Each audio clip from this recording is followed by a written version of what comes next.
why run about the brace and put the goings fine.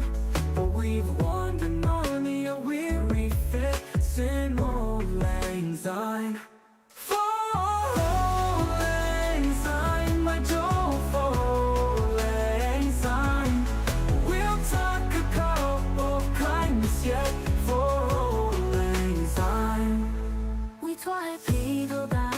Burn from morning sun till dawn, but seas between us braid heroes and old lang syne. For lang syne, my Joe, for lang syne. We'll talk a couple kindness yet for old lang syne. And there's a hand my trusty fear, and he's a hand of thine. And we'll talk a right goodwill we walked for old lang syne. For old lang syne, my Joe, for old lang syne. We'll talk a couple kindness yet for old lang syne.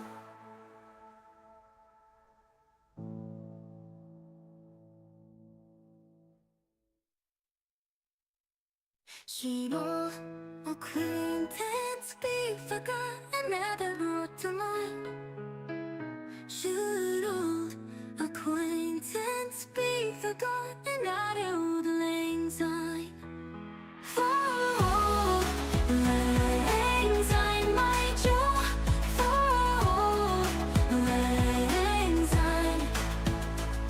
We'll talk a cup of kindness, yeah, for old lang syne. And surely you'll be your pint stopped, and surely I'll be mine. And we'll talk a cup of kindness, yeah, for old lang syne. For old lang syne, my Joe, for old lang syne. We'll talk a cup of kindness, yeah, for old lang syne. We twa run about the brace and put the goings fine, but we've wandered many a weary fit, sin old lang syne. For old lang syne, my Joe, for old lang syne. We'll talk a cup of kindness, yeah, for old lang syne. We twa paid old I the burn from morning sun till dawn, but seas between us braid hay roar, sin old lang syne. For old lang syne, my Joe, for old lang syne. We'll talk a cup of kindness, yeah, for old lang syne. And there's a hand my trusty fear, and he's a hand of thine. And we'll talk a right goodwill in war for old lang syne. For old lang syne, my Joe, for old lang syne. We'll talk a cup of kindness, yeah, for old lang syne.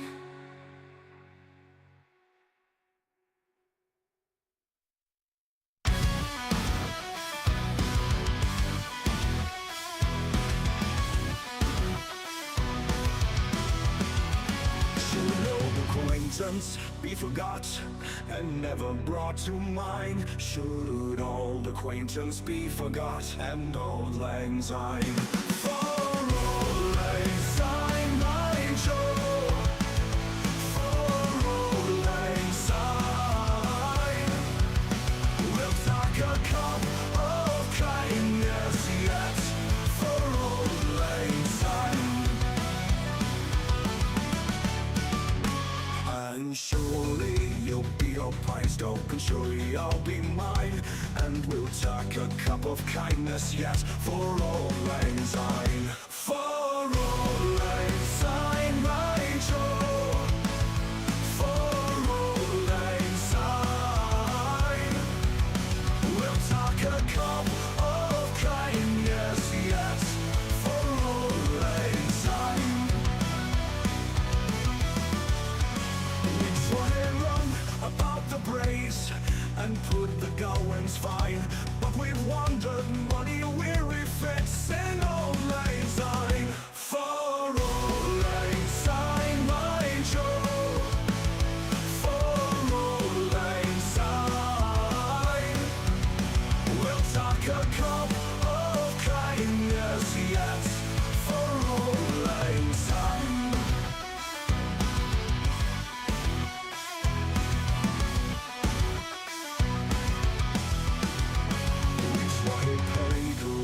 Burn from morning sun till dine, but seas between us brave heroes in Old Lang Syne. For Old Lang Syne, my Joe.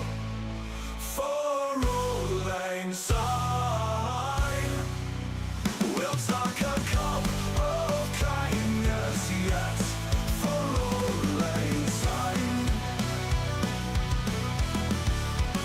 And there's a hand my trusty fear, and keys a handle thine, and we'll take a right good willing walk for Old Lang Syne. For Old Lang Syne, my Joe.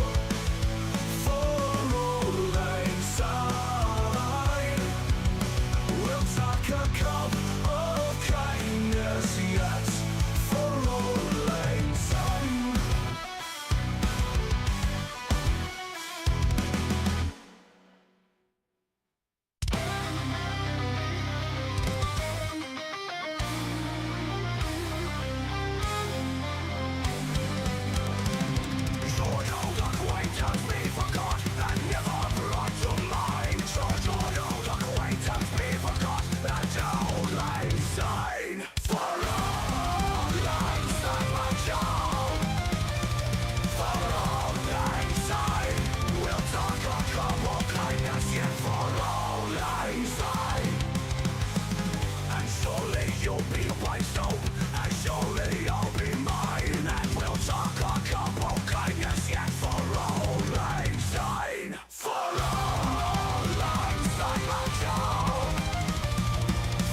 Old Lang Syne.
we've wandered money, a weary fits and old lang syne.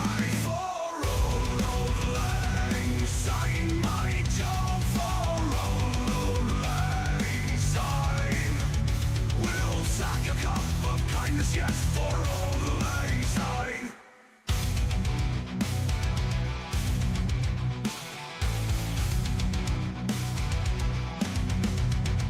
We try run about the brace and put the gowans fine.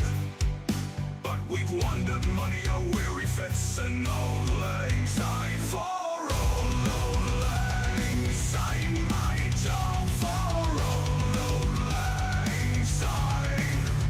We'll sack a cup of kindness yet for old lang syne. And there's a hand, my trusty theatre, and geese a hand o' thine.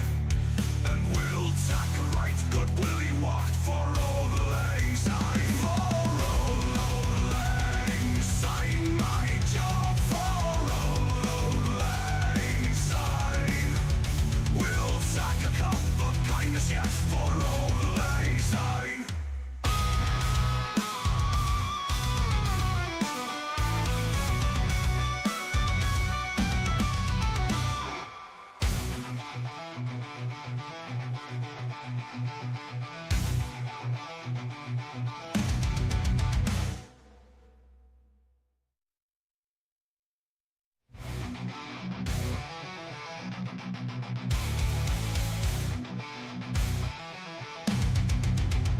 We try run about the brace and put the gowans fine. But we've wandered money, a weary fits and old lang syne. For old lang syne, my job for old lang syne. We'll sack a cup of kindness yet for old lang syne.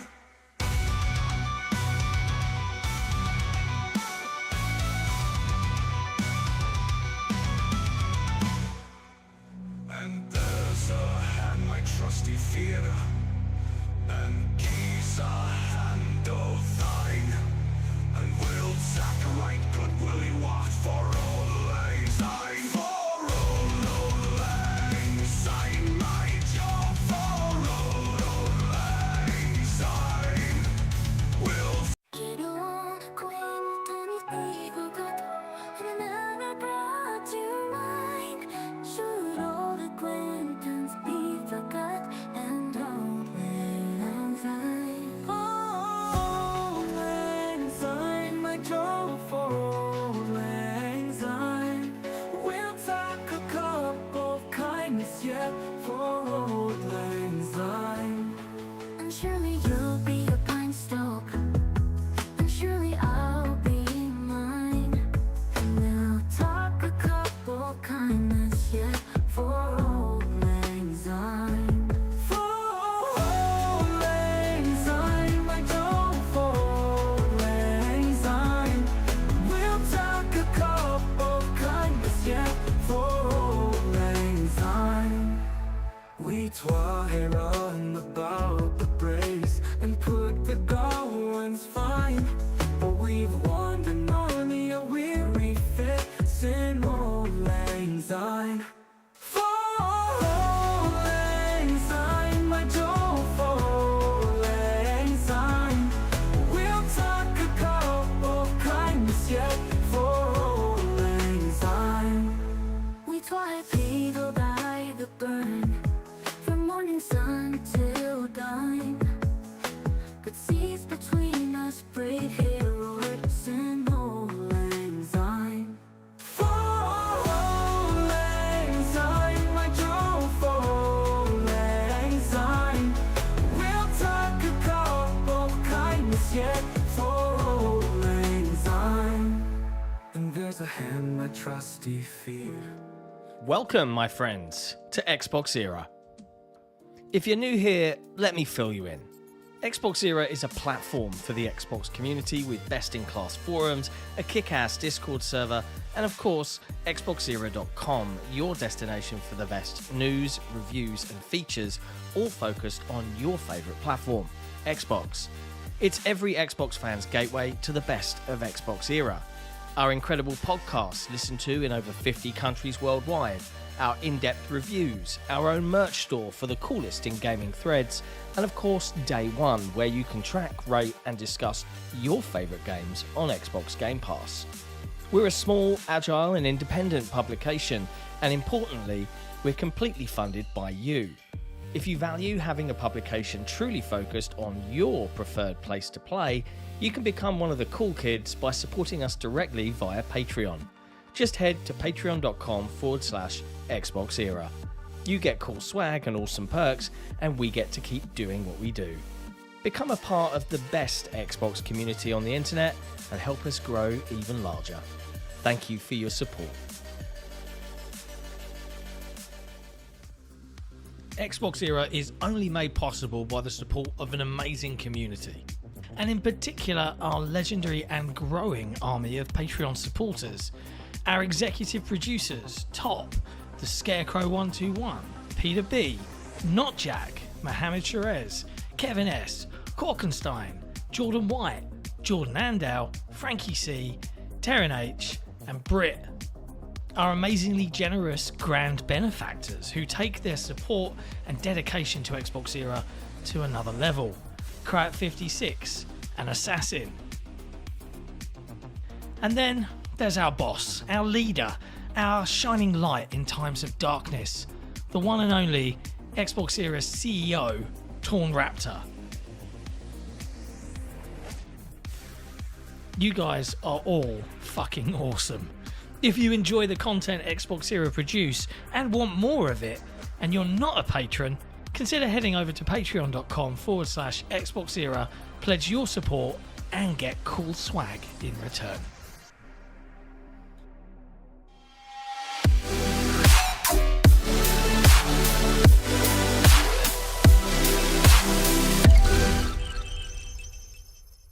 Hello, friends, and welcome to the very, very, very last episode of XboxEra Headlines. Ever. The day is...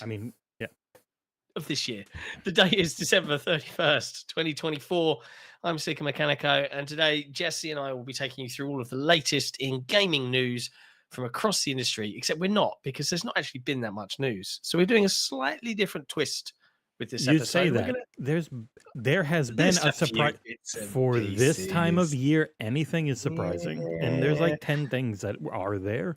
But this episode, yeah, you're gonna say, yeah, we could talk about a few odds and sods, right? But instead, we're going to save those for Thursday's episode, the first episode of 2025, and instead focus a little bit on 2024 as a kind of wrap up. Like, let's talk about the big moments of the year across gaming, because it's nice to reminisce as we look back on what's been a turbulent year for the industry, a great year for us as a little outlet, and just it's been a year. How was your Christmas, Jesse? I didn't get to join the mainline podcast for obvious you were reasons. allowed. So it is funny, you were allowed last year, but then Nick was very adamant this year you're not allowed to join. So it was good.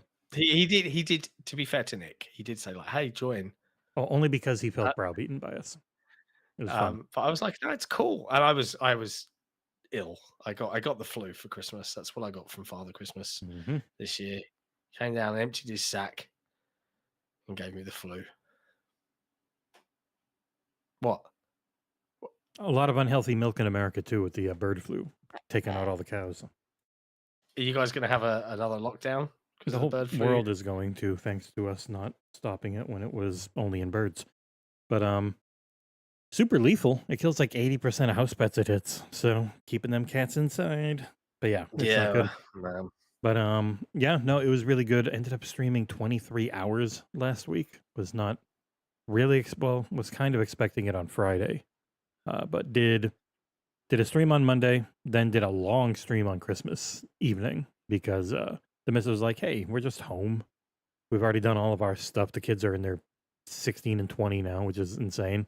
So like opening presents with them in the morning was 10 minutes because it was just okay, bye. Here's two things, and then here's a bunch of money, and then we just hung out and like we watched I wanted to do a movie commentary on it. Turned out to be really good despite having a 30 on Rotten Tomatoes. Are Red you One, about to talk about Red One? yeah, We loved it. yeah. Like we I'm were like, like, what this the is hell? great fun. What is what are wrong? critics smoking? What is wrong? Like critics don't want good, dumb fun. Like, It was good dumb fun. yeah, it was just a good dumb action Christmas movie. Like it was Yeah. perfectly fine. It was predictable but good. It's fine. Yeah. It was good enjoyed family entertainment. I don't know, man. It's kind of like video game reviews where it definitely feels like if something isn't trying to be new and it's just doing something old but really well, not good Yeah. enough. Has to be new. That's the only way it can be good. It's like, just Yeah. grow up. Goddamn Grinches. Yeah. It's mostly dumb. Like, yeah, I'm not saying it's great. If you're on a 10-point scale where 5 is okay, it's like a 6. It's like, it's good. It's fine. Yeah, it was competently made. Mhm. Stupid. I didn't have to think, and I was Occasionally entertained. funny. Like, occasionally some of the jokes land, which is about the most you can ask for that. But yeah. Watch Red One. We watch Tokyo Godfathers. It's a 2001 anime.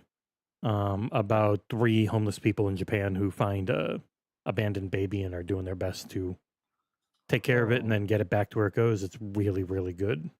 Highly recommend Tokyo Godfathers as a Christmas tradition. Once your kids are a little older, because they have to read it all. Oh, okay. Yeah. Fair. Subs, not dubs, because I've never heard a dub for it, but the subs are great and we just read it. Yeah, subs are fine. Mhm. I like subtitle movies. Yeah, I can see the chat shouting out Carry On was another great one from SJ. I enjoyed Carry On as well. Never heard of it. Well, it's funny when I saw Carry On, I was like, they've made a new Carry On film. Carry On films are like a British staple of really bad sexual innuendo filled comedies, right? Oh, Carry On Matron, Carry On Darling, all of that kind of stuff, right? But this is Carry On as in your carry-on luggage, which we call hand luggage. Which I bought a backpack because if there's any more traveling this year, I got a tech-focused backpack that can like fit stuff snugly and comfortably. And if XboxEra becomes a real company, maybe get a laptop so I'm not trugging around. Well, it's definitely a real company. But if it becomes real a real company with resources, you mean a resource-filled real company? Because it would be nice to have a laptop, but yeah, they're not cheap for anything. Okay, it doesn't need to be gaming, just typing to work. Yeah, but it was just a standard action movie. It was fun. It was fun. Jason Bateman is a bad guy. Fun. But yeah, it was a quiet Christmas. I didn't have my kids until Boxing Day. And yeah, like my daughter got a pair of Heelys, which are normal shoes with roller skates in them. That's been fun. Thank you to my partner Kat for buying those for her. But yeah, it's been fun. You know, like it's been a good time. It's been a good time. It's been a good end to the year, and it was nice. As much as you were doing 23 hours worth of streaming, I actually, despite getting the flu, I was just glad to completely unplug. The only thing I played video game wise over the last, I don't know, since Christmas Eve, I think, has been Portal 2. Which Nick saw you playing and was very confused. I'm like, well, I mean, Portal. We can always play Portal. Yeah, I was playing it on my ROG Ally, right? And it runs really well on that. And I've been enjoying going back and like laughing at the comedy and remember, because I haven't played it in such a long time that I can't instantly remember the solution to every puzzle. So it's been a nice kind of like, just chill I had to out. look up what I played because I friggin' forgot. I played Titanfall 2 because that was free with Game Pass Ultimate free. But it's free to own, as in, as long as you paid for the service, you could then redeem the game, and now it is really just yours forever. Then I did a lot of Hogwarts Legacy, which is still a really well-made, fun game. But then the big one was the Friday stream as our make good for raising all the money on Extra Life, and played through a lot of shit, including one of the very first Sniper Elite V2 remaster. It's weird to go back to that early part of the series where it's fully linear and very short mission based and not open world anymore. So you're like, here's a road. get down this road, do this one thing while killing all the Nazis on it. Okay, you've done it. Everything loads up different. Now you're on a different road. Go down this road and do this one objective. Like it's very different from the new ones. So it was interesting to go Amazing back how to. series can evolve over time, and some Mhm. series don't have to. But yeah, it's lovely to see everybody. Missed you all. 69 watching right now. Nice. Please do hit the like button if you can. You know, this is just we're just chilling today. It's just a little chill. Mhm. You know, for folks that maybe don't have much to go in the way of New Year's plan. If you're in Australia, it's already 2025. So happy New Year to our Australian brethren. Just relax and chill out. Let's go over what Speaking of 2024 which, brought. even though you hate them, one of our What longtime patrons has put in a super chat from Australia about New Year's. have they indeed? My goodness, good old Collingwood. He does say Happy New Year from Australia to XboxEra. Happy New Year to you, sir. And I All the will, best. I'll be, for US Eastern New Year's, I'll be streaming. Probably more Hogwarts. You streaming tonight? Yep. Did it last year. It was, I think it was Happy New Gears last year. But gonna play some more Hogwarts Legacy and other things probably all night up through the new year. Because we don't Well, do anything. my daughter, hilariously, look at this. Can I get some feedback? Harry, you can just walk. You can just walk normally. It's okay. You can be seen. It's too late for you. Take several pieces because then you don't have to keep coming back. She's already in a She's party dress. rolling everywhere. Yeah, she is literally rolling everywhere. She made me stopwatch time her from going one end of the room to the other. And I lied and said she did it in 1.01 seconds, which is a new world record. She was delighted. Anyways, let's talk about 2024 because 2025 is around the corner, and 2024 was a year. It was an interesting year for us as XboxEra, but it was an interesting year for the gaming industry. It was already 2023 was already a year wrought with studio closures and layoffs and industry contraction, for want of a better phrase. And 2024 saw a lot of that continue. I actually saw a post on Twitter that listed every single studio that's closed, and it was a lot. Like a crazy number of studios that you like. I was just scrolling. Even if and you scrolling just went and through what like Embracer did, it would feel like a firing line for 2 or 3 years worth. Like it was, and then you can just triple that number with everyone else, and it's really, really bad. it's crazy. Like, And how it's also much crazy because it's not that there isn't money being made; it's just that investment died because it's not more money being made. They super invested around COVID 2020, 2021. Investment just went, and then because the industry was just going, and then the industry just went, boop, we're staying as we are. We're not getting bigger, and so investment just died, just completely gone. Because it's entirely about you put in 20 million to make 40 million, and if you put in 20 million and you make 20 million. And you're like, okay, I'm going to go somewhere else and find money to make more. Like I'm trying to make as much as I can with these millions quickly, because like a lot of this investment is also the quicker style of investment and not the long term. Oh, I'm investing in a blue chip stock and I'll worry about dividends and all that stuff. Like it's very different, just very rapid. And if there's any misfires, especially with there were just under 19,000 games released on Steam this year. So it's really hard to actually make it and make a bunch of money. It's very hard to be one of the few that actually does great. Yeah. Like if we're talking about just studio closures, like I think in 2024 alone, there was something like over 14,000 or 15,000 individual job roles were eliminated in the industry. And there's not enough open roles to then for those 15,000 people to go out and get a job in this industry. So we're talking about a loss of talent that are making games for us. You know, we've seen the anti-woke DEI culture clash come after gaming in a big way. Microsoft weren't oblivious to this. They closed Arcane Austin and Tango. Tango have been rescued to a degree. Yeah, and they were rescued not because of anything like fixing or working, just because some incredibly rich guy wants them to exist. A philanthropist of video game. He made a ton of money off of PUBG, and he's like, I really like this studio, and I want them to be around. I don't expect them to make money. Yeah, It's the throughout history, great art has always been paid for by rich people who in their muses. Like that's the reason you get most things, because the average consumer either doesn't understand or care about, or even in the past ever have had access to art. And so I think we've seen more and more the AAA side of gaming and even the AA side to a point just have to focus on what people actually want. And people want live service, microtransaction, dress up focused games. Like that is just what dominates the industry at the top.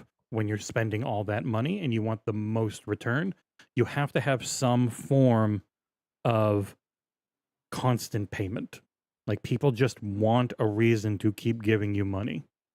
And I see so many. It's weird when we say people want that. I'd like to underline that I don't want that. It's not, and I'd wager a lot of the audience people doesn't. Yeah. Like a lot of our audience, a lot of our bubble don't. We want single player. We want co-op.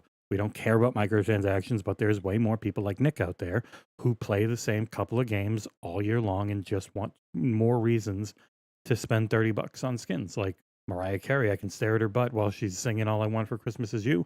Nick immediately bought it. Like that is most actual casual gamers, which is a far bigger audience than us. But that audience pays for us to get the other stuff. And every once in a while, you get a real breakthrough like Baldur's Gate 3, which just makes a ton of money. Helldivers 2. Yeah, like very well. Like they make a bunch of money without being the biggest budgets. But they are the exception because there is just so much out there. Because there is a ton of demand. But like like you mentioned all the games that were launched on Steam. I found this interesting stat about around 18,000 titles were released on Steam.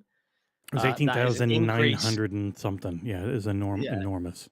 That's an increase from like 14,000 in 2023 and just under 10,000 in 2020. But according to Steam, I remember seeing this on Twitter over the Christmas period. Only 15% of players on Steam were playing new games of those released this year that totaled the playtime. I think most people, like even I, bought a few things over it. It's like, if you just wait, if you wait a year or 2 or 3 or more, you can get amazing games for $5. And that's fine for most people. But it's not great for the game, because the game, we saw like Spider-Man 2 needed 7 million $70 copies to break even. And they got that, but they are like they're one of the few that could ever try to target that. And even Sony is like, okay, how can we figure out more ways to make money? Okay, the DLC doesn't do great. Like attach rate on DLC is never above 50%. Like it's never that high. So instead of doing DLC for Spider-Man, they were just looking at, okay, what if we make Spider-Man 3 2 $70 games and we just like split it in the middle? Like there's constantly ways companies are really trying hard to. We are very lucky games don't cost more. Like compared to inflation, what we pay now is like $30 or $40 less than what it would be if it had kept with inflation, which is why they're constantly looking for other ways to make money, because everything's expensive as shit to make. Yeah, especially if all your studios are in California.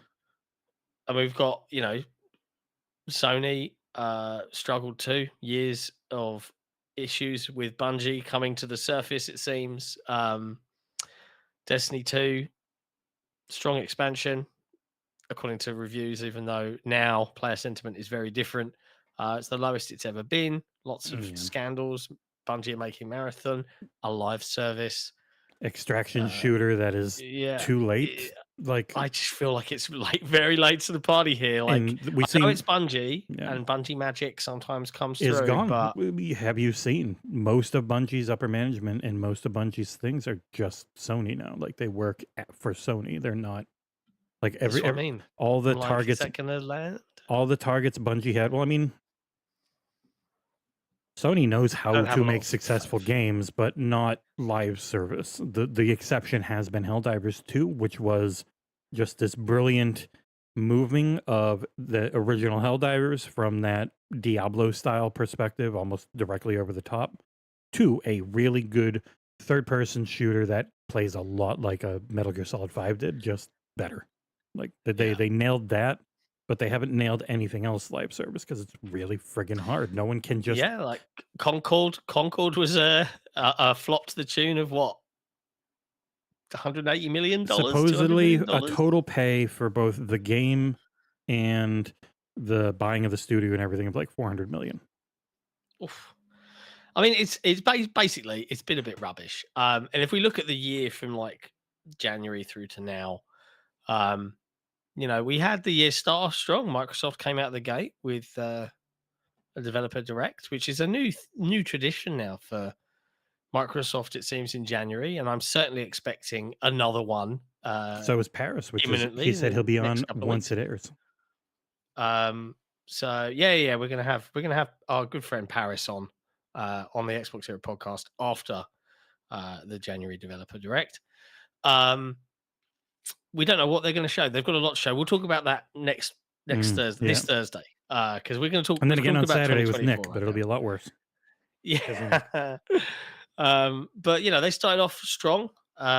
We had a good January developer direct, but underneath that January developer direct was an undercurrent of fan frustration in a long spoken about multi-platform Xbox games going elsewhere discussion that honestly most of us are quite tired about speaking with regards to now. I can see Abdul in the chat. Happy 1 year anniversary to John going on the Iron Lords podcast when he talked about Starfield going to PlayStation 5. Yeah, the dam broke with us reporting that considerations were ongoing for Starfield. Plans. You said a plans, which means PlayStation 5. absolutely was happening right away.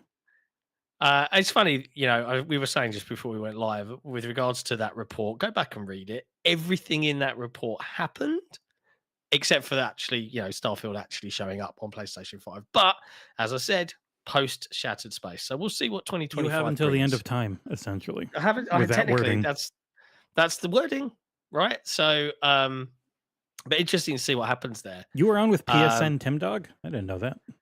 Yeah. Wow. Cool. Best friends. We had yeah, he was there actually. Yeah, this is true.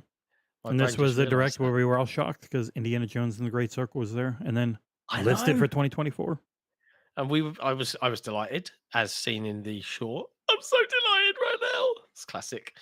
And I think that whole conversation around Microsoft and messaging and journalists, we've spoken about. We're not journalists, as documented by Alana Pierce. We didn't go to journalism school, but we.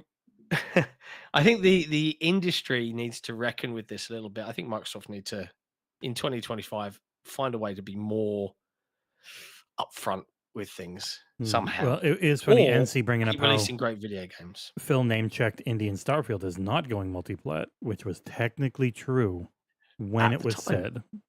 And Yeah. people believe it. And just know that executives get paid a lot to find the nicest way to tell you the smallest amount of truth possible, but make it sound like they were very direct to you. That's the skill. Hey, but it's a thing. So they had a strong thing. We had the business update appear, which yes, I reported was going to be happening, and it happened pretty quickly after Tom Warren and I wrote our articles. We had that whole debacle, and people kind of got over it. And we had Sea of Thieves and Grounded and Pentiment, and what was the fourth one? Pentiment, Hi-Fi, which Hi-Fi didn't Rush, sell. yes. It sold nothing Which again. Did do great, unfortunately. Funnily enough, Pentiment vastly outsold Hi-Fi Rush. Who would have thought that? Both It's a great great games. It's just I guess the old history reading nerds are a much bigger niche than people into rhythm action games. It seems that way. But then we had Hellblade 2 in May. The Switch all the time throughout 2024, just quietly doing its thing. A few game releases here, but knowing everyone's just talking about the Switch 2 at this point. We got for the first time an actual invite to go out to Summer Games Fest in LA, which was Ooh. fun. I gave everybody COVID and tried to assassinate people. Thankfully, was unsuccessful. No one died. Saw some games, did some cool stuff. We announced Console Wars, the card game, which was fun and successful and is currently in production. We got to go to Gamescom this year and meet each other, this team working together for the last 4 years for the first time, thanks to the community funding us, in particular our wonderful patrons, patreon.com/XboxEra, obviously, if you want to be one of those cool kids in 2025. And I think, like, of the highlights of the year, outside of some great video games, Gamescom as the in-person podcast is like up there as fun things that we did. Like, it was so good. Don't you, like, I can't, it's really hard to put into words. It was like, an incredibly fun podcast to do, if only you had let me actually prep for it. we were a bit shotgun with that, weren't we? I didn't want to be. Yeah, well, it happened. But the actual Gamescom stuff was really fun. Like, just going out for dinner every night and meeting people. Terribly set up, where fun. 3 of our 4 press people were either not looking to cover things or just completely unavailable.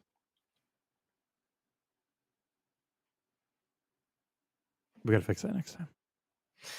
Yeah, we'll get there somehow. Where was that? Yeah, I'm looking for the Gamescom. What episode What number one? was that? I don't know. I want to say like 200 and something. Oh, that's the boys. Oh, here it is. God damn it! Right as I'm about to click it. You could have played your vlog for our Gamescom adventures. I was going to, but you've been just shotgunning through every topic that was supposed to be the whole show, so it makes it tough. I sense a subtle dig. I don't know. Well, I mean, we had all these things to talk about, and you're just like, and then we went, and then we did that, and then I know. I felt like, you know, you can pause. What do you want to pause on? What do you want to pause on? I'm flying by the seat of my proverbial pants. Well, this was supposed to be about an hour of breaking down 2024. If we go through the whole thing in 25 minutes. No, we won't do that. I don't know. Pretty close. The being in person was a ton of fun. I don't know, especially when it comes to Nick, I don't know that all of us could get there again. Yeah. He doubles the price of like everyone else. Like all of us go. He continues to insist on flying business class. Yes. Even without that, like even like just him coming at all, because it is so far, is almost double. Like myself and Ursel coming easily. It's pretty rough travel wise, but it was a ton of fun. We'd probably change it up a little bit, maybe just fly to England into somewhere, either right into Cologne and go right to the Airbnb. Probably be the easiest. Yeah. I know my wife and kid both want to go if we had the money for us to pay for it, alongside the business paying for me. I would say this now. If we do it again, we might need to crowdfund, but we really don't want to. I think we've tapped you guys out enough. Like, Console Wars is going to be out at retail. It's going to be on Amazon. All things going well. Company being a real business. If we make enough money and we don't have to ask, it'd be really good. Because I don't like the Patreon is all I ever want to ever ask anyone about ever. I don't want to bother people with this shit all the time. Yeah, it'd be nice. There'll come a time, hopefully, when that is the case for us. Like, that's the big hope for us for next year, is that all of these crazy things that we cook up land. Mm-hmm. But yeah, it's, you know, it is happening. Whether it's successful, that's the. I think no matter what, you will always be at Gamescom, and I could always be at Summer Games Fest. Like we're in that country. It's a lot easier and cheaper for at least one to go. But the hope would be the more who can go to bigger events, the better. Getting into more previews and doing more stuff and networking at these things is a big part of that. Yeah. I don't know. I It's the don't. biggest, Yeah. I would argue. I don't know It that we feels would have a like it. booth or anything again. That was a lot of work. But yeah. Yeah. So we'd see Yeah. what it would be, but that also means we could do a lot more actual like coverage, and night streams would be fun. Like, Yeah. That's the big thing. Running the booth, as soon as Gamescom's open, it's yeah, till 8 you're PM and 12. Yeah, you're like a 10-hour day at least, probably more if you need to actually close up the 12. booth. Yeah, because if we actually had, if we were ever to go again and we just had a bunch of stock of console wars, then you have to make sure you secure all that and have everything set up, and it just adds It's a lot of yeah, work. it's a lot of money you can make, but it's a lot of work. Yeah. But we're gluttons for punishment, and unfortunately for Jesse, I keep having crazy ideas. You say that unfortunately, I'm fine with them. I just like doing. I prefer and enjoy doing reviews and footage and the I know. occasional dumb short like I did yesterday. Yeah. I said a dumb idea in my head. Was like, I'll do this. Hopefully people will realize it's a joke, but I don't think most did. Yeah, I saw someone I like complain like, "Oh, it's obvious why they do this." And I'm Yes, like, I know. "Okay." It's like, why are there friggin' yellow lines on the road when you drive? Yes, it's incredibly stupid to complain about yellow paint in video games. It's a visual, like sometimes it can be too over the top and it'd be like, oh, that just kind of that doesn't look natural. Or then you can have something in like Banisher's Ghost of New Eden. They just have like moss growing in the places you can climb or stuff. Yeah. Like, but you need that. You need exit signs on doors so people in real life know that that's an exit sign for a door and you can go that way if you need to. Yep. But whatever. Yep. That's one of the biggest things. Like I think when you were trying Where do out I park in a parking lot? It's like, oh, there's a bunch you were of trying paint. out the London mod. And that was a clear indication of like that wasn't designed. It's one of the design. hardest things in gaming is that 'Cause you people couldn't say, see oh, where to go. it's just bad level design. It's like, no, level design is good when it makes it clear where you need to go and what to do in a nice, subtle but very obvious way. So it's Yeah. subtle. But yeah, it's it was a lot of fun going there and meeting people, doing shit in person. I really liked the card game live stream we did where it had That the was little so much gimbal fun. and was going around. It was like, oh, you Yeah. sure you don't want to play? It was like, no, it was really fun to film it and get in there and do all that stuff because it's not the normal thing we can. It was very unique. Yeah. And having the mic up and it sounded okay even. And yeah, it was a really fun, this feels legitimate year, which Yeah. I was hoping I think for. that's the biggest takeaway for me for 2024 is it actually feels like we're way bigger than we ever were. Mhm. To a point where people think we are like an actual backed by someone like Valnet or Future type of company, and we're not. We're like, because you look at every website and most like bigger things, and they're all backed by the same 5 or 6 companies now. Mostly Ziff Davis, then a lot of Future. Like Future has over 100 websites or something, including Windows Central and Android Central and all them. Valnet, who's just bought OpenCritic and has a ton of other ones like Screen Rant and Game Rant. And like you look at pretty much everyone, I think True Achievements would probably be one of the biggest independents, like way bigger than us. There's not many others. Nope. It's kind of crazy. It's nice. It's nice. It's a nice position to be in, but a tenuous, slightly scary one because that is the reality. Is it's just staying alive. Like survive in 2025 applies just as much to us. There's a lot of, especially with the launch of console wars and everything else, there's a lot of bets that are effectively being made. There Yeah. are bets in the hopes that they pay off. Things can continue. And then immediately thinking, do we make more bets? Like do the friggin' 360 book? Because that people are like, oh, well, you did one. It should be as it's like, no, it's going to be a massive, especially because it would have to be done when. I have tried not to think about Yeah. too much about the book until January the 1st because I've got notes in terms of the structure and stuff, but it's a hell of a lot of front end work to do. And I to wouldn't hit the 25th anniversary of the Yeah. Xbox 360. And even then, maybe not even just call it a 25th, make it just a 360 retrospective book that comes out on the anniversary. But then that is a product that can immediately go on Amazon down the line after Kickstarter. Yeah. Be a lot less work. There is there's other things we did this year. We signed a deal for the original 20 years of Xbox book to come out to retail. So it will look very different to what Kickstarter backers got. Yeah. Content will be mostly the same, but Are this we going will to pop be out? Pop out the Kickstarter pages. don't know. Mm, To be TBD. because like But yes, the big names probably wouldn't. Even then, though, if we're making a lot of money off of it, then legal. Like, you got to think it gets complicated. That's one of the main things once money gets involved. And then you have a bunch of people that were just contributing to a Kickstarter, so you got to pop them out because they're not going to get any money from the book. It's all the things you got to think of. it's complicated. It'll probably be called something like Xbox, the console and the games, like the original Xbox, something like that. Das OG Xboxen in Germany. That's going to be something in 2025 that will be appearing. You know, as Jesse mentioned, we announced our card game this year. There's lots planned for that in 2025. Plans have been, it's been pretty much my main job. Is getting that all organized and sorted. But there's lots of exciting stuff I'm looking forward to being a little bit more open about in 2025. But we just have to see how everything shakes up, really. All the while, 8 trillion games are coming out. We're trying to keep up covering them. Exactly. But we'll talk about that on Thursday in terms of what we're looking forward to next year.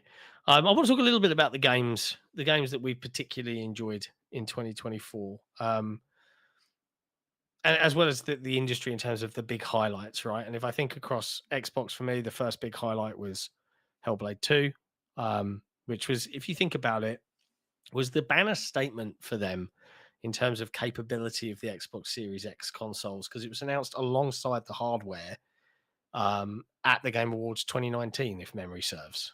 Right? So, boom, here's the reveal.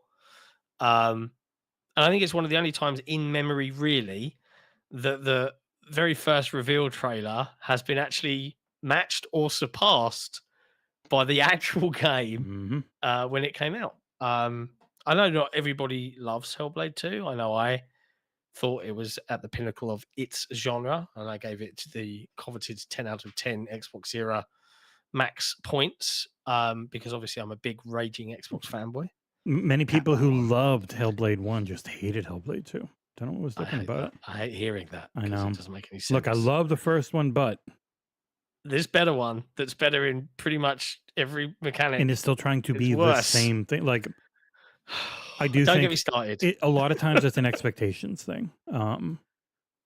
This needs to be Xbox's God of War, was said by so many people that cover gaming. Yeah. And it was never including me. It was always like, is this going to be? But, you know, when they actually came out and said it, hey, right, now we're ready to show off the game a bit more. This is going to be the same. And it's the $50. Expectations were set. I should have let you know right there. They scoped for a specific thing. They wanted their narrative-focused action game, which is what it is. There's just tons of cutscenes. There's tons of focus on story and graphical fidelity to help push that story as far as they can, with action gameplay and incredibly light puzzle work. Like that's just, and I think the puzzles being lighter than the first game is good because they really drag down the pacing of the first game for me. Absolutely. So again, another improvement in my eyes. But yeah, I really, really liked Hellblade 2, and it kind of like, it's unfortunate that for Microsoft, you know, they had the start of the year overshadowed by so much division and discussion and what if kind of constant debate, that it wasn't the smash that they really kind of needed. But I feel like the people that understood what Hellblade 2 was trying to do and played it, you know, who seemed to it for what it was. Who understood that was Matt Booty, with when he talked about they have, like, he was on I always go back to this friggin' financial podcast he was on, but he talked about their pillars, and they had their big live service games that are tent poles meant to make a ton of money. There's smaller games that are meant to help expand out the list of what the catalog of what they have, and then their art pieces. And this was pushed by him as one of their like big art pieces. It just never felt like internally they thought this was going to be a huge smash hit success. It's just like they want that diversity in their catalog. They have the live service games. They have a ton of them. They obviously wouldn't mind more, but they also know unless you buy them, it's really hard to break in there. Like Helldivers Yeah. 2 is probably the only one that broke in there, and it only broke in there on PC. It's still not that played on PlayStation compared to how it has such a solid PC audience all the time. Still maintain that Helldivers 2. I love that game, Mhm. and I still believe it's the most Xbox-like game that Sony have ever Because released. it's just almost entirely focused on really fun gameplay. Yeah. But then you have Hellblade, which has what I think is fun gameplay, but it's not the focus. And even a game like South of Midnight that's coming up, they've talked about how the gameplay complements the storytelling. It's not the focus as much for them on that one. Yeah. It's a Can't wait to review that one. Whew! smaller Whew! scope. Looking forward to getting stuck into that one. Like people are probably going to get annoyed after having a vow to be this big gameplay focused, story driven RPG, like where it's trying to do everything. Then you go into South of Midnight, which is going to be focused much like Hellblade was on storytelling and smaller scoped. And I do like, and I hope they maintain the variety of scopes. And I think they did a Yeah. really good job this year. As we'll get into Variety more of- of what they did of just covering so many different genres and doing Yeah, it yeah. well. When you say scope, like it's not just the size of the game; it's the variety and genre. Mhm. And I like that because not every game is for me, but they make so many that Yeah. I'm like, oh, there's always something. And- Like, and Game Pass can't be Yeah. dismissed And in it that regard is. either. It's dismissed all the time because so much of the It's industry is not covered by first people. party. Well, it's not exclusive, and the people who want to play these things outside of like Stalker 2, a lot of people who cover games either just have a PC they'll play it on, or they get a code for PlayStation. Like you just look, and it's the same thing every year. Most games get the majority of their reviews on PlayStation, where people ask for them. Because you can ask on anything that is multiplat. You can be like, I want it on here, or I want it on Yep. here, and they're normally available at the same time. Sometimes PCs earlier. But yeah, I don't know. It gets to me a little bit, not as much as it used to. I'm just kind of more used to, especially this year showed, like the amount of people that used an Xbox for like 5 or 10 hours, and then we're like, well, they didn't give me a reason to. It's like, you didn't choose to, which is fine. You don't have to. You don't have to play in anything you don't want to.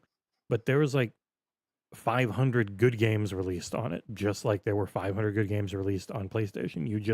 You chose to play them there because either you like the hardware or you like the controller, or it's just where all your friends are. Like those are you chose to play multiplats there, which are most releases, which is fine. That in 2024 was a very big reminder that them releasing really good games isn't going to change the narratives around them as a company, because it's just not what people end up caring about. They don't talk about games that often. They talk about everything around games, and that's what generally leads conversation. And that was a huge indicator for this year, where there was constantly way too much to play and cover, yet that was so rarely what was leading news stories. Yeah, it's I don't like this industry very much. Mhm. I enjoy covering it, but I don't like the way things are dealt with Yeah, and and spoken about. I in it. mostly blame Google. Yeah, pretty much. What else? We had Sony smash the industry with the Game of the Year, Astro Bot, which did phenomenally well critically and reasonably okay. Yeah, it's not one of sales-wise. their bigger scoped games. So I think doing $1.5 million, it might not be what executives want to see. But in the end, if you're like, hey, this didn't cost us that much to make and it's won all these awards, then hopefully it leaves Team Asobi free to keep trying different stuff like this and not...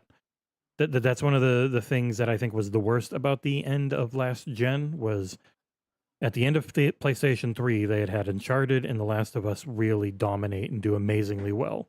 And you look at Uncharted, and as a game, it's like mid-90s average Metacritic across every game in the franchise. And that just led to most of the big stuff we saw from them. Horizon and the God of War reboot and Ghost of Tsushima and all these things were they are different, but the same. Like they're all third-person action RPGs in some way. And I really liked one of the few times Nick has good takes.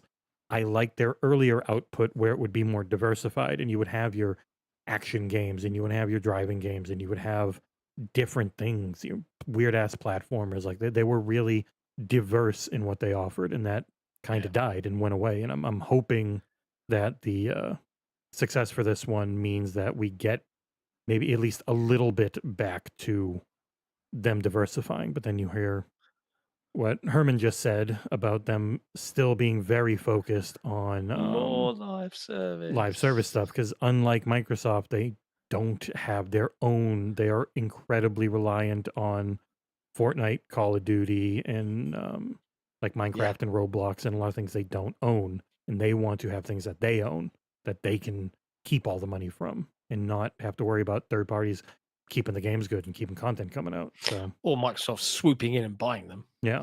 I want to call out some fun stuff in the chat here. Abdul114, the good thing about Xbox going multi-plat, biased journalists won't have unrealistic expectations for Xbox games anymore. This has to be this or that, and this game needs to save Xbox. If I see Xbox's last chance headline in 2025, I'm going to kill someone. You will, repeatedly, because they know it's good engagement, because it pisses you off, and it also makes others happy, because they'd be like, well, it's going to fail and they'll die. It specifically pisses me off. It's the worst kind of headline. Bash Video Editor says, whatever happened to playing what the game offers rather than imposing what you want from it? South of Midnight will be amazing. And Mohammed Sherez, Patreon and YouTube member. Guys, remember when Hypercharge Unboxed sold 100 copies in a month on Xbox? How many? 100,000, 100K. Yeah, 100K. 100. Yeah, 100,000. Yeah, you said a 100. I was like, that's not that many. Oh, I thought I said the K. Nope. Apologies. But yeah, 100,000 copies. I mean, good for them. I've seen that they're now seeing if they can bring it to PlayStation. Yeah, he's trying to do the same like marketing thing where it's like, hey, do you guys want it on this? And I was like, yeah, of course I do. Yeah. I didn't love it, but it was mainly nothing to do with anything other than it was a little stiff. Like you didn't vibe with it. Well, I didn't vibe with the controls. The game itself is fine. Like it's just I'm curious if they have fixed stick acceleration, because it's too jumpy. So if they get that, solid fun game. I have no idea if the multiplayer scene's doing much, but almost no paid multiplayer scenes do much. So yeah, it's an interesting times. What else do we have? We had outside of the game of the year from Sony, we had probably the biggest flop ever in the entire industry, I think. I don't think there's been anything. So money to money on inflation, ET is bigger, but that's only on inflation because it was so much at the time. It was like 40 million. Yeah. Way back, then in the 80s. So you get that. It's pretty close, but yeah, it's definitely it's bad. Like, to the result of that whole studio, that whole game, a completely finished product, rather than just letting it exist. Just refund everybody, 2 weeks on the market, done, didn't sell, close it all down. For audio listeners, what are we talking about, John? We're talking about Concord. Yeah. Talking about Concord. Secret Levels Concord. Yeah. It was a fine episode. It wasn't bad. It was just kind of meh, like a lot. It was we were going to make a Guardians of the Galaxy, and then we had to shift quickly, and we already had all the archetypes, so we just yoinked them out of the Guardians of the Galaxy. Yeah. But it does make me laugh how, like, that's a massive fuck up, to put it bluntly. Massive fuck up. But it was out of the news talking points in like a week and a half. Dumb. Yeah. Like, and I have to give props to other publishers. Like, I get games closed down all the time, but publishers like Ubisoft, like Microsoft, even EA to a degree, they try and keep these games alive for as long as they can. Yeah. But this was just, it must have done so badly on all of its purchasable places. It's crazy. Xbox it wasn't PC, bad, but it was PC. It was so not wanted. Yeah.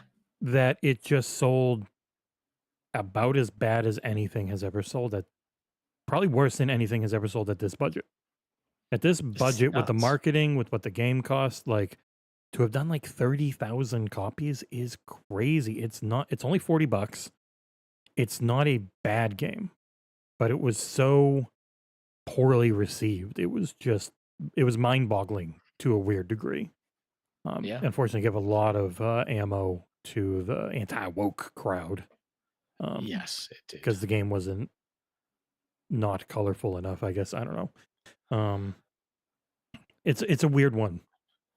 We all saw it coming, and yet it hit so much worse and with so much more of a thud than we thought it would, which is weird because like no one thought it was going to be successful outside of Herman Hulst. Like I don't know of anyone in gaming coverage, even after playing the demo and being like, yeah, this is fine. I just don't know who's going to want to pay $40 for it. And that ended up being it's a space completely dominated by free to play. And we've seen it with Marvel Rivals, which is a better game, but it's not infinitely better. Like to actually play both of them, not that different quality wise. Marvel Rivals might be, I think, more fun focused and less competitive focused, even though they really want to have a competitive scene, which I think might hurt that game in the long run. But the aesthetics of Marvel Rivals are so much better. Like it just looks so much its cooler. Visual language is it's a mess, but the character designs are amazing and the levels look cool. And Concord was really boring, and I think if you push hyper realism and photorealism, it makes it so much harder to be inventive. Like if you're going for aliens. In the chat, Bash Video Editor, Bleeding Edge still lives, still exists. I mean, yeah, like and then we've got Fantastic for the win. Says, as much as we criticize Xbox, they've got the whole live service thing locked up tight. Sea of Thieves is a great example. It's an interesting one because it was very stable and very well looked after. They've obviously added more onto their to-do plate with the PlayStation 5 version, which is doing well and was one of the top-selling games, I think, in April or May when it came out on PlayStation 5. It was very highly downloaded. We get most downloaded from them. Yeah. And it was one of the top downloaded for a couple months. But they also tried adding in a bunch of mechanics when their team to support it was a lot smaller, and it's been on fire.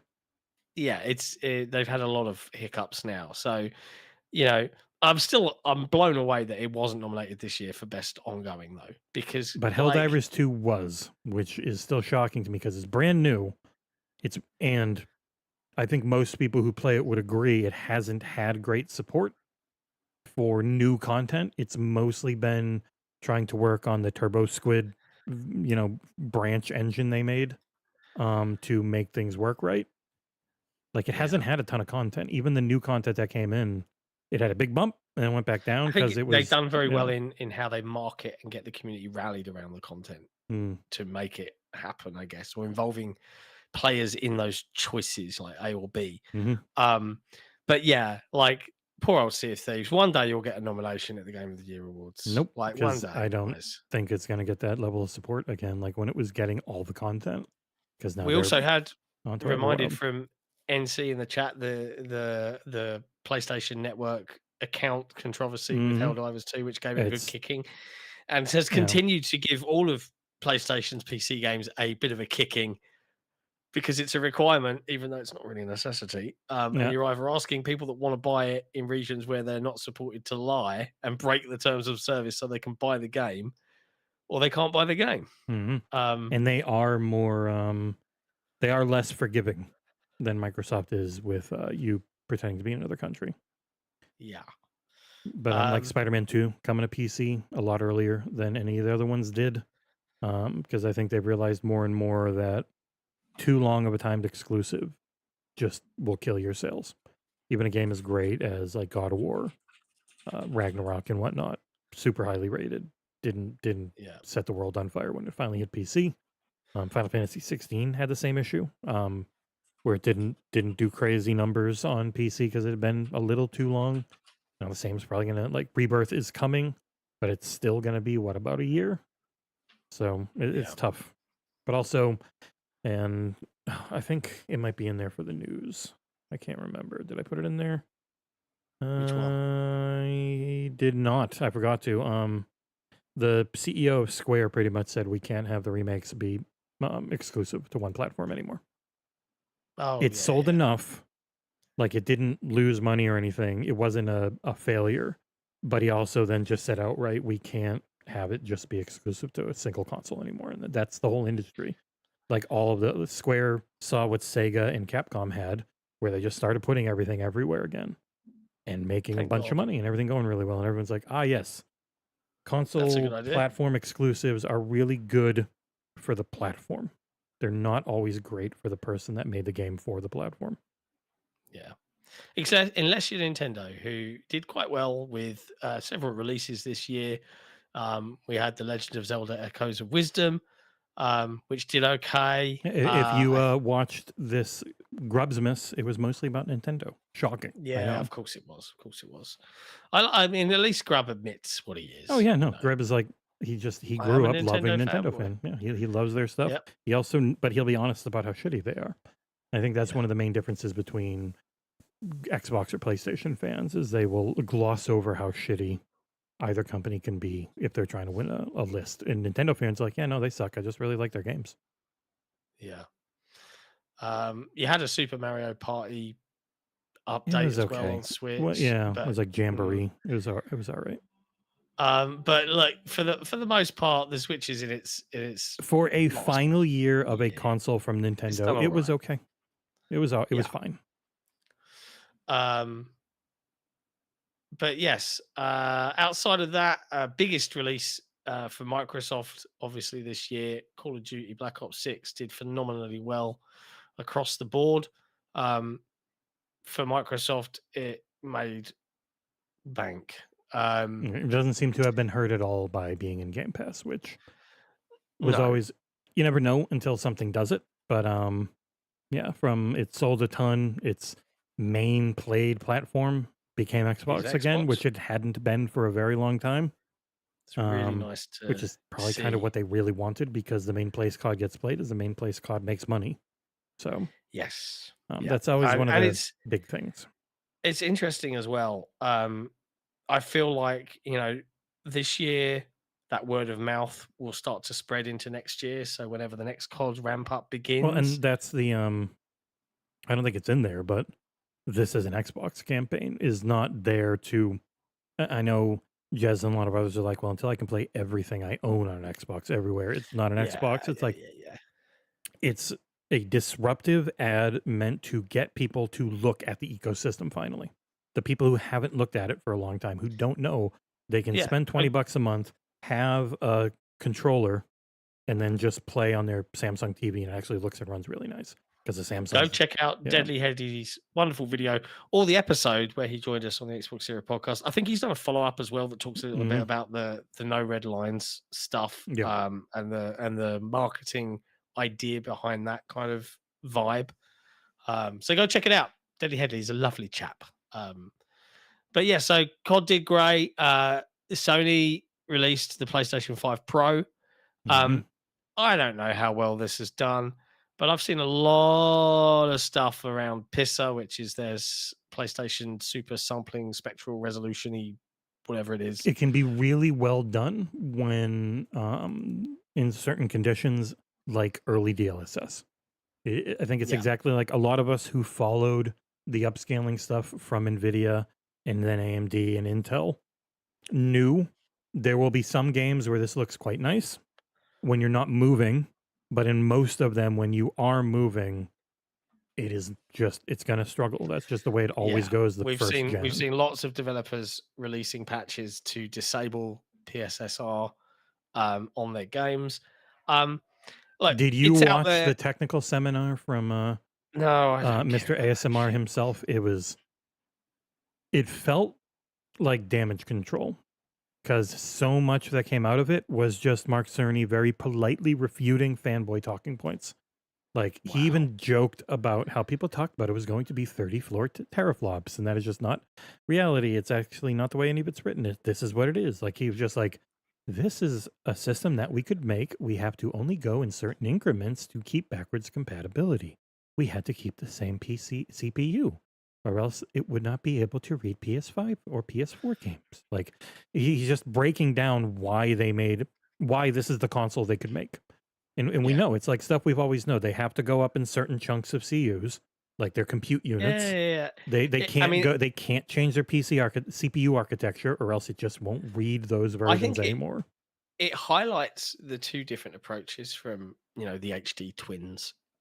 In that, so for Sony right now in their current world, the console is everything. If they don't have the PlayStation, they're not ready. Not for according anything to our else. forums, where if they decided to, they could dominate Microsoft on PC Well, here's the thing: from one person. if they ramped everything up, they could certainly make much better headway than they are. But Mhm. they're so cagey about it that they're not going to right now. Microsoft have already decided, and like this is it. Console isn't the only thing that's important, right? Mhm. And people are like, yeah, but what about us? And I'm like, you're still gonna get the games, man. It's not like anything. It's not what it shouldn't be. What about us? Because nothing should change for you. Exactly. Like I don't know. if they're so if you got to keep them honest, and if everything works the way they want it to, the whole point is going to be that you always are there with a good console version that can then be put on a like that one version can run on your console, it can run on the cloud, and it can run on a PC. And that's how they maintain, and especially when they have the cloud and if they've got 20, 30, 40 million cloud players, and that keeps third parties coming in no matter what, because you're just making this one version and then you get all these areas you can put that version on. So the worry about losing third party support, that is how they would maintain it, is by making it easier than ever to just want to have an Xbox version, because that Xbox version can be played on, well, essentially millions of devices with, if you put all the PC configurations in there. But consoles will Yeah. always have their place. They're not dead. They will always have their place. It's just, where can anyone grow? And even Nintendo's going to run into it. And Jeff was talking about it. It's like they had to give up their handheld, and they had to give up their two bespoke markets they were in, because you had handhelds and home consoles, and they had a handheld that did 150 million, while they had a home console that did 110 million. That was like their heyday with the Wii and the 2DS and everything.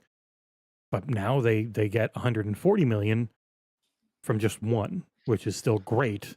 But where can you get I've more? said this They have before. shareholders I've said too. this before. As much as I'm sure the Switch 2 is going to do initially great, I think it's going to suffer the problem that everything else suffers in this industry. And it's like, do I need to upgrade yet? Now, Nintendo are lucky in that they have games that people will go out and buy a Switch for, Mhm. right? They are the unicorn. They have been. And if they can get really good versions of, like decently running 60 FPS, non-chuggy awfulness of the big stalwarts, that's an attractive proposition. But it's going to be interesting to see how the industry catches up. We'll talk about that more on Thursday. Mhm. I want to kind of just tick over a last few things of our kind of look back over 2024. We had Flight Sim launch from Microsoft, which launched in a pretty rough kind of way, mostly due to their insistence on connectivity to all of their back end stuff. Yeah, it's Um, like when the game works, it's amazing. It just still now, I'll load in a city will be absolutely amazing. And then I'll load in again another day, and it looks worse than a Nintendo 64 game because nothing loaded. yeah, Not being able to got have some that giant hiccups. footprint, I would much rather just download all the world update data again. I don't know if you can. I haven't looked. It was supposed to have the marketplace in this month. I don't remember seeing that it launched. It might have. I'll have to open it up and take a look. It is, when it works right, it is way better than 2020. And it's a shame that its Open Critic is going to be like 20 points less, because it Yeah, just it already it is. launched in such a rough shape. But then, surprise, Microsoft finished the year strong with Indiana Jones and the Great Circle, a phenomenal game with lots of journalists, pundits, and players saying, "Hey, whoa, hey, hang on a second, this is my game of the year." Unfortunately, it's not eligible for this year's Game of the Year And it has awards no for chance of being convenience. remembered by next year's. It's coming out on PlayStation There's too in many games. April or whatever. I I agree. know there's too It many will be games. helped by having come out on PlayStation, so it might get some nominations, but there are just so many things coming out that will have recency bias on them. Yeah. And as Jordan Midler joked in his giant bomb list, a great game despite being on an Xbox. Just kidding. Did he actually write like that? yeah, he likes riling up fanboys. Oh, fair enough. Yeah. But yeah, no, that you have beaten it. I am up to Sukhothai. I'm giving people more time. I don't want to stream the end of the game. I think you're safe. I've had a lot of It's personal close. friends. Yeah, I waited I until finished. yeah. Oh, yeah. It's. I loved it. I loved it. Mm, It is my game of the year. It is an immersive sim, light in that there's not really any punishment for getting caught outside of having to fight. Unlike so many immersive sims, and that's also kind of like this game is Indiana Jones Hitman, but without the daunting 8 billion people around that can see you, and if you get caught and all that type of stuff, like it's just easier than that. And I do think if you really like Indiana Jones and you want something similar, the closest would be Hitman on easy. Like the easiest difficulty, all that type of stuff, and you don't have to really worried about getting caught. If you do, you just have fun and kill a bunch of people. Like the Hitman World of Assassination games are amazing in even bigger ways than this, just without being, tied to a beloved IP. Yeah. And then we finished the year more or less with the best rendition of the Keeleys that we've had thus far.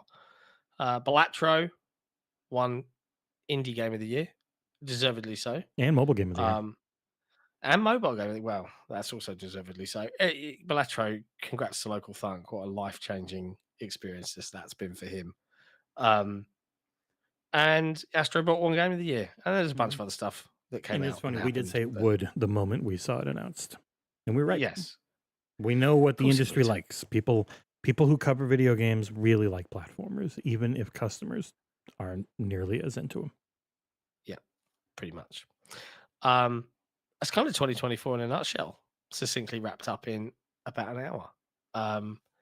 There's a bunch of stuff we probably didn't talk about, but we get to look forward now. We get to look forward to 2025. And in Thursday's episode, we'll cover the news, what bits and pieces of it there are.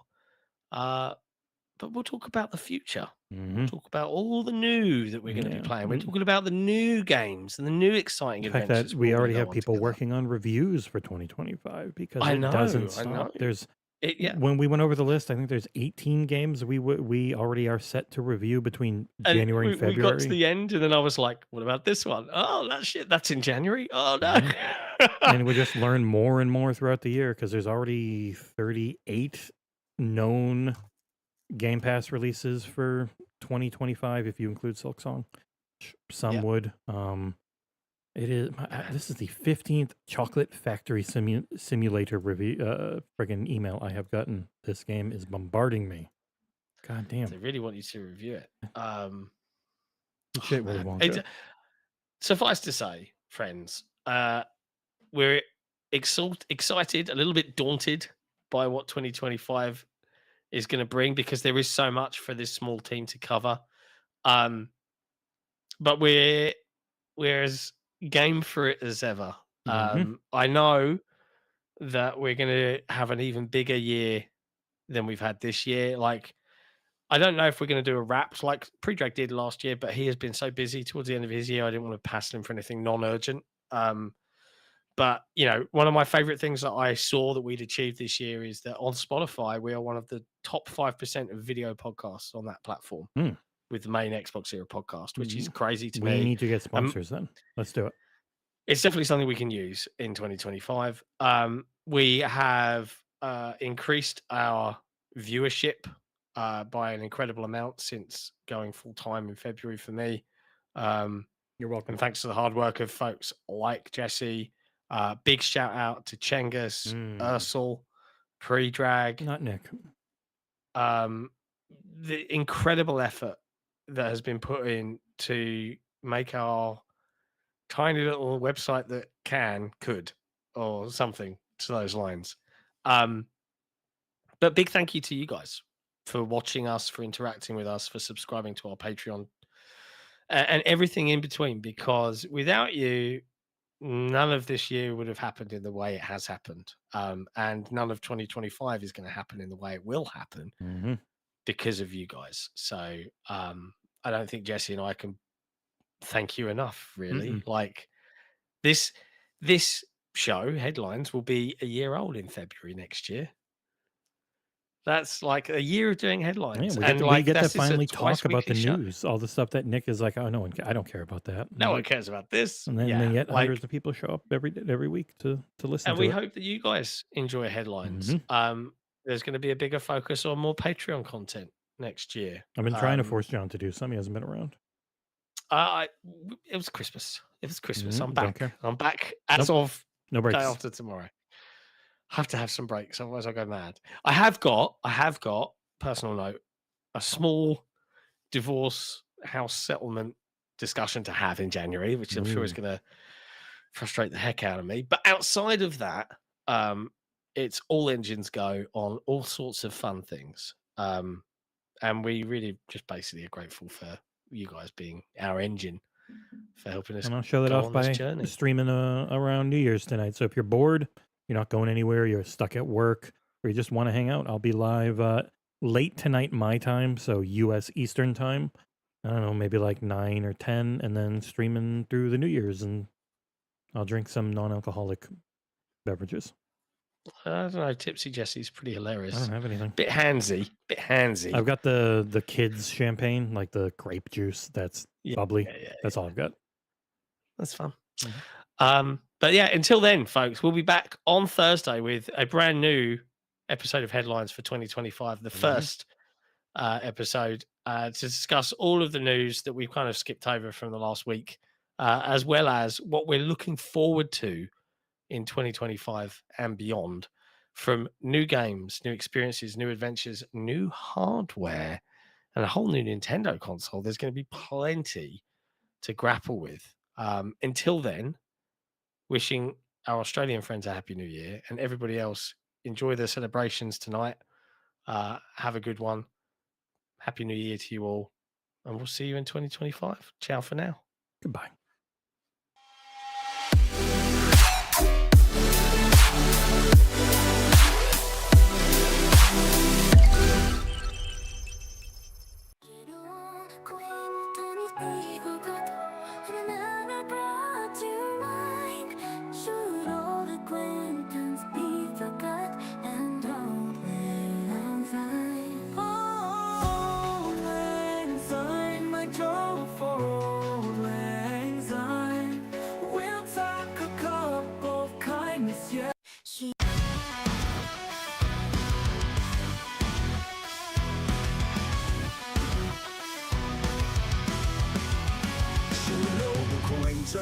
Be forgot and never brought to mind. Should old acquaintance be forgot and old lang syne? For old lang syne, my Joe.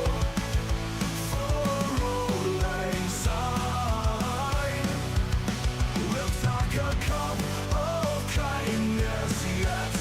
For old lang syne. And surely you'll be your pine stoke, and surely I'll be mine, and we'll take a cup of kindness yet for all lang